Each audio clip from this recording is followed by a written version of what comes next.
गोंदिया जिल्ह्यात उन्हाचा झळा वाढत असून तापमान 43.2 अंशावर पोहोचला आहे। यामुळे आरोग्य विभाग सतर्क झाला असून गोंदिया येथील शासकीय वैद्यकीय महाविद्यालयामध्ये उष्माघात कक्ष स्थापन करण्यात आला आहे। तसेच तेथे पुरेसा औषध साठाही ठेवण्यात आला आहे। सध्या पुरुषांसाठी एक आणि महिलांसाठी एक असे 2 उष्माघात कक्ष स्थापन करण्यात आले असून वाढत्या उन्हामुळे नागरिकांनी अत्यावश्यक काम असल्यावरच घराबाहेर पडावे व योग्य ती काळजी घ्यावी। तसेच बाहेरील कामे 11 वाजेपर्यंत पूर्ण करावी। तसेच सायंकाळी 4 ते 5 च्या नंतरच बाहेर पडावे, तर अति महत्त्वाचे काम असल्यावरच दुपारी बाहेर पडावे असे आवाहन आरोग्य विभागाच्या वतीने करण्यात आले आहे।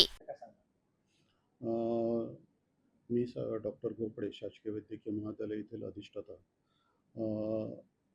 गोंदियातील सर्व नागरिकांना आवाहन करतो की त्यांनी सध्या जी उष्णतेच्या लाटेसारखं सुरू आहे, यामध्ये आपली सर्व कामे ही एकतर सकाळच्या सत्रात म्हणजे 10च्या आधी आणि संध्याकाळी 4 किंवा 5च्या नंतर जी काही आपली बाहेरची कामं आहेत ती करावीत।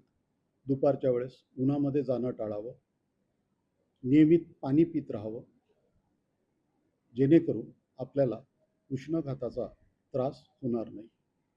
शासकीय वैद्यकीय महाविद्यालय रुग्णालय येथे सध्या कोल्ड वॉर्ड हे उष्माघाताच्या रुग्णांसाठी तयार करण्यात आलेले आहे। याच्यामध्ये महिलांकरिता आणि पुरुषांकरिता वेगवेगळे 2 वॉर्ड्स आहेत।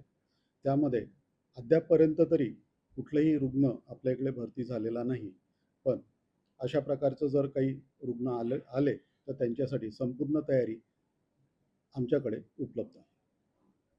Sunil Kawade, the sting operation news, Gondia. The sting operation news, सत्याचे दुसरे नाव, अन्यायावर लेखणीचा घाव।